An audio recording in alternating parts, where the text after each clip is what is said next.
Hi and welcome back to my channel. My name's Becky and I love everything craft. I actually only finished that last night. So yeah, I don't sit still at all. In my head it's following a theme, see if you agree. When I got to a point where this was a wearable garment, so just without the toggles on the front there, the next day was a mighty storm. So I actually got to test the waterproofness of this garment out. It's waterproof, so that's good. And the only criticism I had that day was as I was cycling, the front skirt kind of flapped open, hence why the toggles go quite far down because I'm trying to keep my knees dry. We've actually had some really nice weather since that storm on Monday. It's been really quite sunny and lovely. And yesterday, beautiful summer day. Today, we're a bit grey and a bit overcast. It is quite warm, to be fair. It's quite muggy as well. Basically, how finishing that garment tempted the rain to turn up. I'm going to do something very summery, hoping to tempt the sun out. And that is a pair of palazzo trousers, particularly these palazzo trousers, because I saw them and I just thought they look fantastic. I don't have the best record with trousers, granted. Both the pairs of like just trouser patterns that I've bought and made for myself were Burda, and I don't like them, not going back there. Unfortunately, it's actually put me off the entire range. But I like coord. Maybe their trousers won't do me dirty. I have also made a pair of like traditional 1940s Oxford bags from a reprint. Someone's found the original vintage pattern and scanned it and made a new pattern. They've actually reprinted it on quite thick paper. They're the trousers that I've done. I've also done a jumpsuit, and the jumpsuit worked really quite well, and that was from an independent called Top Stitch & Co, I believe. I will check that. And I like that jumpsuit a lot. I've done that one twice now. We're now going to do some trousers and gonna make them out of this. When I first bought this pattern, because palazzo pants take a lot of material and I'm tall, I have a 34-inch inside leg, so that's long. So I'm going to have to add length to these. The amount of fabric that you need, if you're not used to reading patterns, most fabric comes in 2 standard lengths, but there is like a third in between one that is very common as well. So the 2 standard lengths that you see printed on the back are your 115 centimeters and 150 centimeters. I buy based off the European guide, but the UK guide actually tells you, or the English, I should say, tells you 60 inches and 45 inches. So that's what they kind of correspond with. The in-between length is actually one you find on vintage fabrics a lot, but also certain print houses such as those who print for Liberty of London. It's about 135 centimeters wide, so kind of halfway in between. I was looking on Rainbow Fabrics. Now Rainbow Fabrics is a UK based dead stock seller, so this is all from fashion houses and this is leftover material that would otherwise go to landfill, so it's actually quite a sustainable way of buying. It's not always cheaper, sometimes it is. So I was looking on Rainbow Fabrics at their cotton sateens because I thought that is what I want for these palazzo trousers, nice and light and breezy but with a bit of weight. Sateen has a nice drape to it for trousers. All of the cotton sateens on there, 150, sometimes 155, sometimes you'll see them stick a couple of extra inches on there. So I saw this one, I was like, love that. I'm going to round up the 4.4 meters I need and get 5 meters. Why is this so thick? I looked back at the listing, which they still have it, by the way. I got this on sale when it was on sale for £5 a metre. So for me, that's really great. It's now gone back up to £10 a metre. So it's 270 centimetres wide. I have nearly twice as much fabric that I need. So I'm going to be thinking of extra projects to do with this one. Quite fun. It's pink based, but there's all these multicolours on there. I think it's going to be a fun pair of trousers. I have a small room. I'm not sure how much I'm going to be able to lay out of this. I cut the pattern pieces out last night. Confession, I have bought the wrong size pack. Really, I should have got the larger size pack for the current measurements that I am. I have not. So I've cut out the largest paper pattern size and I'm going to add 4 inches and see where I go. I've just got this fabric out. I've actually completely unfolded it because it came folded in quarters. This is the width. I can't even hold it. But there's a gradient of colours. So we go from like an orangey colour into yellow, into like a greeny, into a tealy blue, purpley, pink, back to the orange, and then we go back round. So whilst I'm not going to pattern match, I do want to kind of get that gradient going around the body in the same direction.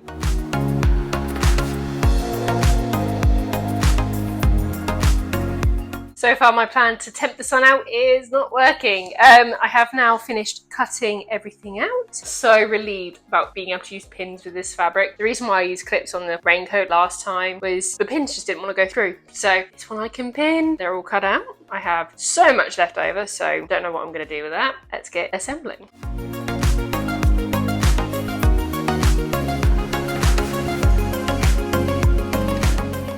I've now finished putting the godets in all of the panels. So there's 4 godets in this, so 2 in each leg, 1 in the front, 1 in the back, basically. So these are going to be big trousers because this is just 1/2 of the leg, so very swishy. I don't know what it is about trousers. Like when I sew dresses and that kind of thing, I'm just so excited to sew these. I don't know, I'm debating about putting pockets in. I know that's like, of course you put pockets in clothes. Why wouldn't you put pockets in clothes? Reason being is it's really quite close fitting over the hips, and that means they won't be particularly usable and they could like gape really weirdly. If they weren't fitted over the hips, if it was more like a loose style, then absolutely I'd put pockets in. So I think what I'm going to do is assemble it as the instructions say, which no pockets, and then I need to try them on, and at that point I need to decide, do I want to put a pocket in, and then I can, for the waistbands on, I can unpick and sort that one out. Now I was going to hand stitch the hem. I like hand stitching hems. I think it's a more couture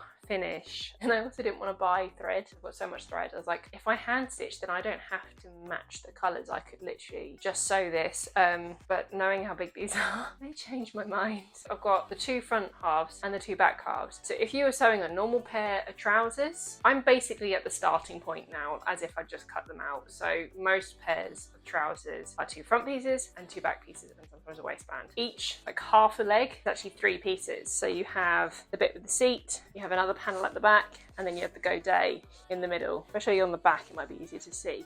It feels like I'm only just started making these, even though I've been sewing for a couple of days now. It really shouldn't have taken that long. Again, when you know how to put a godet in, they're actually quite simple, but they are precise. So if you're not in the mood for precise sewing, don't sew a godet in. That's when it goes wrong. The idea is that it all meets in that point. Feels like I'm only just starting putting these together as trousers. Hopefully, the next time I'm talking to the camera, I'll be trying them on.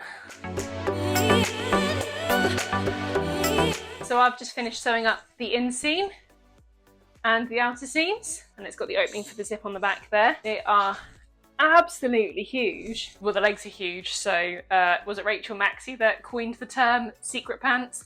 Except that means underwear here. Trousers, secret trousers doesn't have the same ring, does it? Time to try them on. 1 second.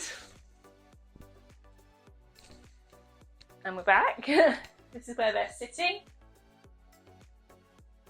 They will be high-waisted eventually, so obviously they've got the waistband. It's actually sitting on my natural waist at the moment. I'm really happy with how the pattern is. Obviously it's not pattern matched, but the colours are flowing through the godets really well. I can't let go right now because I'm holding them up, but you can see they are really big.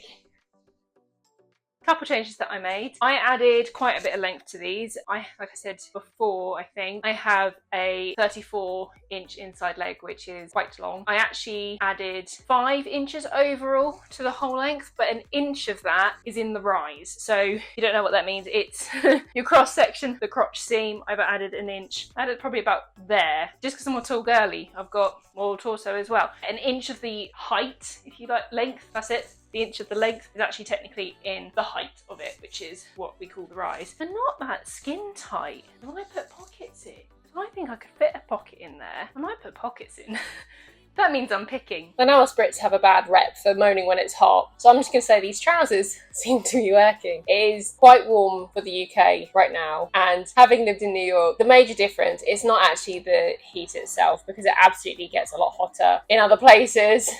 We don't have relief. Not even like supermarkets and shops necessarily have aircon. In fact, my parents went away and not even the hotel had AC. So when the Brits moan, it's because we're basically living in saunas. But it's fine. I have decided to add pockets to trousers. And whilst I don't have an extensive fabric stash, I do have a rather healthy pattern stash. Not entirely of my own collecting, because In fact, it's not all the patterns. A couple of patterns don't fit in here. I've got like a couple of reprinted vintage patterns. They're mostly modern. I do have a little stack, which I'm actually going to be very careful because it's got my nan's address on it. A stack of vintage, true vintage patterns that have never been used. You know, like the old mail orders where you write out to order things in. My nan did that, and these are some of the patterns. I have made this one already. I feel like she actually might have made this one because of the level of disrepair it's in, and I need to find something better than this bag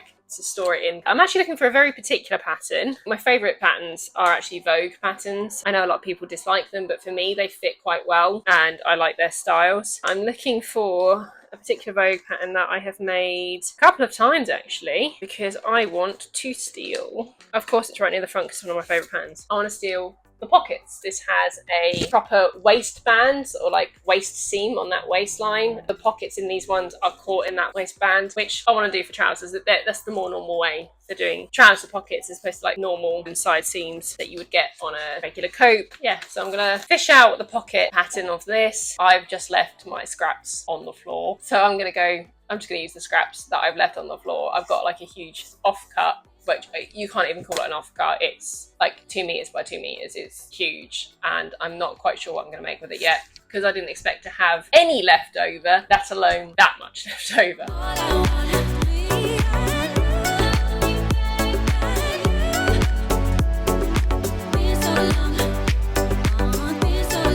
I don't know why, but I don't like making trousers. So at any point, considering getting the iron out was just like, no. I know I should iron my fabric. I know I should iron my pattern pieces. That was just an insane amount of fabric to iron in the beginning. And then I was like, okay, I'll just iron it once I cut it out and then just trim it up. But I decided that didn't care. Haven't ironed it since, just got in the making of it. However, I now have to fuse some interfacing on the waistband. So I had to get the iron out.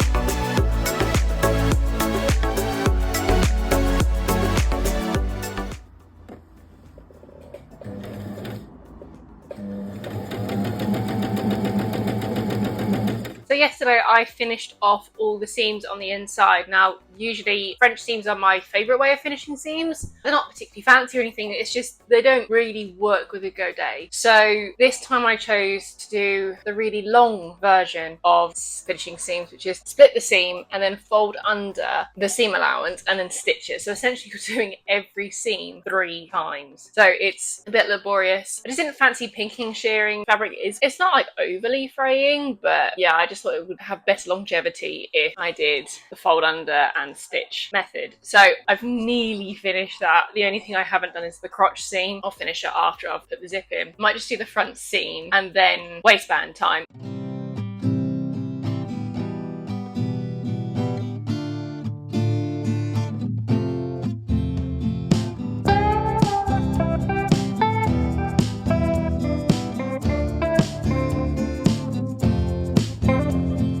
I'm very tired today, so I'm not really in the mood to actually sew, but I'll get ahead with editing this video. It's only my second video and I am already failing at one of the fundamental aspects of vlogging, and that is recording with audible sound. I don't know what happened. I've got like about an hour's worth of footage where I am talking through step by step how I put in an invisible zip, and you can't hear any of it. It's all completely useless. So maybe next time, guys. Oh, it's fine. I'm just a bit tired. I'm a bit grouchy. I live in an apartment, in a flat. You're British. So I used to say apartment for the last couple of years. Some upstairs neighbours decided that it doesn't matter that it was a Monday night. They were gonna party on their balcony in the pouring rain till gone midnight. I also had some footage of me trying on trousers, talking through my thoughts. I can't remember what they were, so I'm sure I'll try them on again soon, or not, I don't know. Basically, I'm done, other than the hem, and I am going to machine stitch that. I can't stitch that by hand, it's so long. My husband and I went through my bread stash very excitingly, and he gave me his opinion which one he thought would look best. So if it looks shit, it's his fault. I now don't have enough footage to even make this a video, so what I thought I would do is make a matching top. So this is now going to be a summer coordinate set, so not just the palazzo pants but a nice wrap top. I'm hoping just to use the true offcut, not the big 2 meter by 2 meter piece that I have plans for, but probably will wait till 2025 now. That is how far my brain works ahead of itself. Last night I was cutting and sticking pieces of A4 paper actually on the new sofa. It was a free PDF pattern. I believe it was called the Sarissa top from Mood. I've made a few of the free patterns from them, and the shirts are pretty decent, to be fair. I'm not doing the sleeves though that they included. I just want a normal butterfly sleeve instead of they had like a ruched kind of thing that I didn't want to do. I'm gonna do a size 16 to 18. I think the 12 to 14 would have been fine, but the wrap top, like, the more wrap over the better. I'm gonna cut that out. I don't know if I'm gonna film myself cutting that out. Maybe I'll be in the mood to sew again tomorrow. It's Wednesday and I finally fancy sewing. Ambitious aim. I want to completely finish making this top tonight. And whilst Mood patterns, the free patterns are really good, at least the ones I've tried, I quite like. The instructions, one, you can't just download PDF instructions or whatever like you can the pattern. You have to follow their website blog. But the instructions for this particular top are lacking. They're not great. I read them several times and they don't tell you what to do in the correct order. In fact, they don't even tell you to do all of the steps. For instance, there's some ties on this because this is a wrap top. At no point does it tell you to fold them in half and sew around the edge, but I can see that's what they did from the pictures. So I'm going to completely disregard their instructions and put this top together how I think it should be put together based on the pattern pieces that I see, and I'm going to talk you through what I'm doing because I'll share the knowledge. Why not? Might rearrange and do top down for that. Yeah, let's get on with this. I've decided I'm going to do French seams for the top. For me that's just easier, and I'm actually going to show you a little trick that I do for French seams. It came to my attention that people were saying that they find French seams difficult on other videos because they don't want to do the maths to add extra seam allowance to be able to do them, and you don't need to. You can actually fit a French seam within the regular seam allowance from commercial patterns. Now commercial patterns typically have a seam allowance of 5/8 of an inch. Granted, Mood patterns are only 1/2 an inch, but I've cut a size bigger, so I think I can get away with 5/8 here. But it does require some very thin margins of stitching. So I've pinned together at the shoulder and the side, and they are wrong side to wrong side to begin with because we're going to stitch, flip, and stitch. So your seams will eventually end up on the inside. And what we're going to do is we're going to do a 2/8 of an inch seam on the shoulder and on the side. Then flip, pin again, press if you want to be really good, and then do a 3/8 of an inch seam. That way it adds up to your 5/8 of an inch and you get perfect French seams.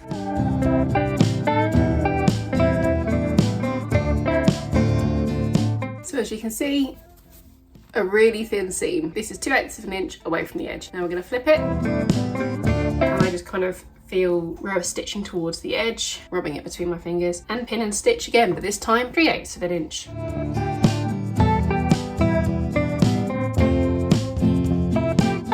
So yeah, there you have it. There's the 3/8 of the inch seam now on the inside, and if you turn it the right way, they're perfect. I mean, I've got to cut the loose threads, but other than that, there was no trimming, no additional maths, and we have perfect French seams. Pause. I just remembered something that I wanted to do to this left side. If you're going to wear it, it's going to go right over left. There's going to be the sashy bow thing here. So I want to trap the sash in this seam for a nice, clean, flawless finish. So I'm going to have to pause on this to go make the sash. Be right back. Okay, so we've got 2 long sashes. They need to be folded in half and then stitched to create a nice point, and then along the long edge, and then it's this edge that's going to get trapped in that side seam. So we're going to do that. Back to French seams with the added challenge of adding a sash.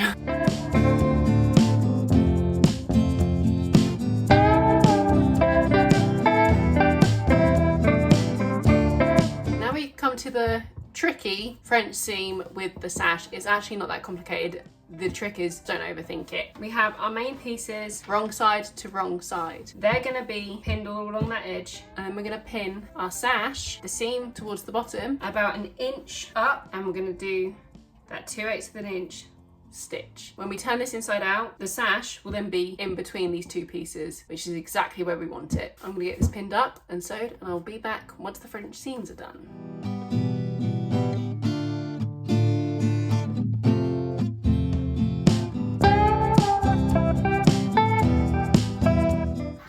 prepped the other tie and I attached it. Yeah, I've attached it to the wrong side. So that's not gonna work, so I need to unpick and attach this to the other side. So glad I did French seams for this bit. Right, see you in a bit.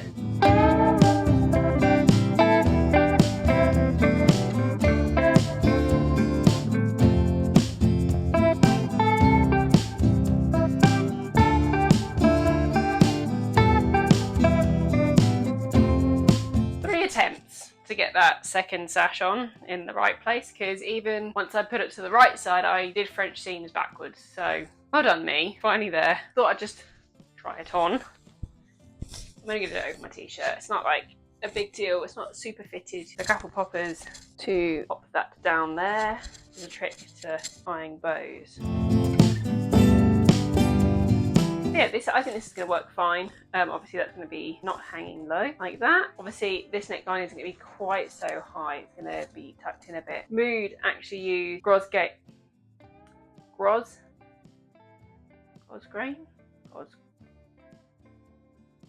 Why have I forgotten that word? A particular type of ribbon that has like a texture to it. Assuming that it's meant to give this edge structure, because this is a diagonal cut, it's on the bias, so this got a lot of stretch and you don't want to stretch it out. Now that's what stay stitching is for usually, and that line of stitches, which eventually gets hidden anyway, helps you not stretch out the neckline when you actually face it with something. So probably going to stay stitch. I don't have any ribbon the right thickness. This is meant to be a quick use up kind of project, so I don't want to go buy anything. So the real professional thing to do would be to use this pile of scraps that's still on my floor, because surprisingly this didn't use it all, and make my own bias. Or I'm thinking of using the bias as a facing, not as like actual bias. So what you do is you'd sew it and then tuck it all the way in and then you top stitch. I'm gonna make my own bias, aren't I? Which means I'm not gonna finish this tonight. Why do I make my life harder? I could just use this, but it looks shit. It's a grey and gloomy day and I got soaked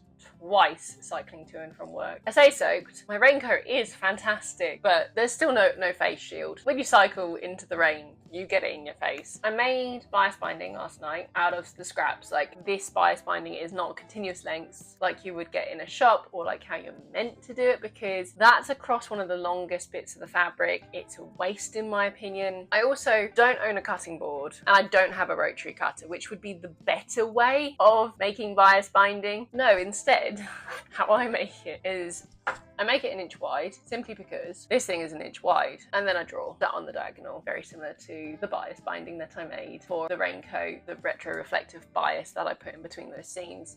And then because it's boring, I have already attached it and then I'll fold it over. So this is the outside. So this is the whole piece. On the inside, this is the bias. There's the seam on the edge, and I've folded it twice under, so there's no raw edges. And it creates a facing and it binds it and it can stretch around that neckline. So now I'm about to top stitch it. Then I'm going to add sleeves.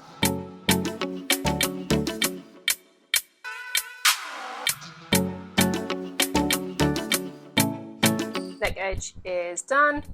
The only thing left is the sleeves. A butterfly sleeve. There's variations of it. You can literally draw a circle and then a smaller circle in the middle, cut that out, and that is a butterfly sleeve. Or you can do it with more like a teardrop shape. There are actually a couple of sleeves. This one has probably a truer butterfly sleeve on it, and I was thinking about using this one because I do like that look. However, I really got it in my head that I wanted the sleeve to fit on the offcuts. I didn't want to break into the big bit of fabric, because I do have ideas for that now, and this wouldn't have fit. So I went for this style, and because this one's also a wrap top and wrap dress, quite similar, I figured it would work. The only issue I have is the arm's eye on here was bigger than the sleeve head. So, one moment. I wung it. I freehand cut that. I made it a bit longer either end, and I just roughly cut a curve to kind of mimic the curve of the sleeve. If it's too big, I'll just gather it. Now I need to attach these, and in a weird kind of backwards way, I think I'm going to hem them first, because once they're attached, when you're hemming a sleeve and you're like rolling, you do. I've done that for like a lot of things, but these are quite short sleeves relatively, so the whole top's going to be turning, instead of just like, if it's a long sleeve, you just twist the sleeve. It's not such a big deal.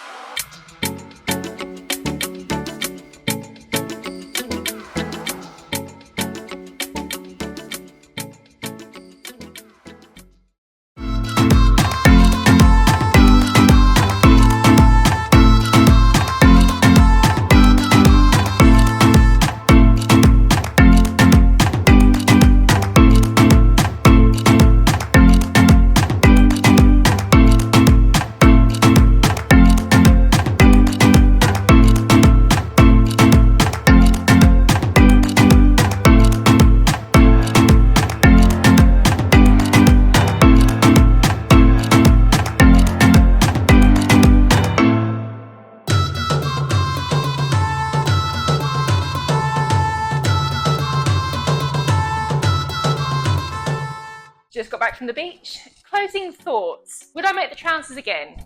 Yes, I absolutely would. They are a lot of fun, and the Go Days, they show you on the pattern that you could also do them in like a contrast fabric, so it kind of opens up a load of creativity. Just a couple of notes. They're lower than I anticipated them to be. I thought they were going to be properly high-waisted, and they're not. And when I looked back at the pattern packet, you can tell they're actually more like a lower hip. Now I actually adjusted these to be a little bit snugger, so they sit more on my natural waist than my low waist, just because that's what I prefer. I didn't need to make them 4 inches bigger, even though that is the difference between the two pattern sizes, if you like, from the medium to the large. And obviously I didn't have the large, I only had the medium that I then scaled up. So I added an inch to the front pieces and the back pieces, and also the waistband, and I probably only needed to add 2.5, 3 inches in total, so I'd work that out differently. And then to the length, because they sit lower, I didn't need to add the overall 5 inches that I ended up adding. So an inch of that was in the rise, and then another 4 inches on the hem. I actually ended up cutting 2 inches off, so I only need to add 3 inches total. 1 in the rise, that's correct. They could sit higher. I like where they're sitting. So 1 inch to the rise, and then 2 inches to the hem, so 3 inches in total. And then the top, I like the top. I didn't need to make a size bigger. That's just me being overcautious. I could have done the 12 to 14. Now, watch out with moods. Moods like to say that, oh, we're American sizes. They're not. They're English sizes.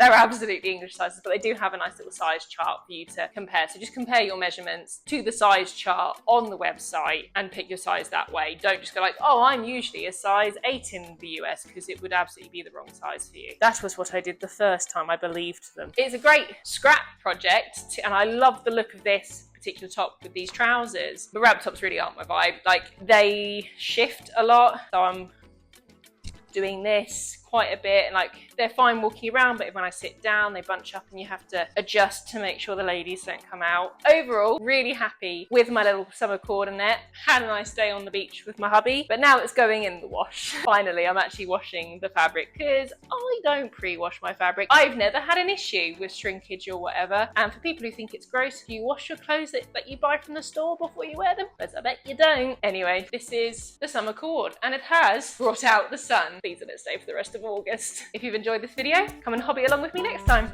Bye!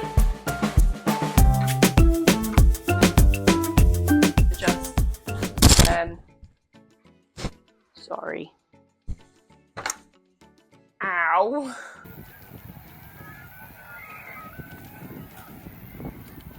Gentlemen,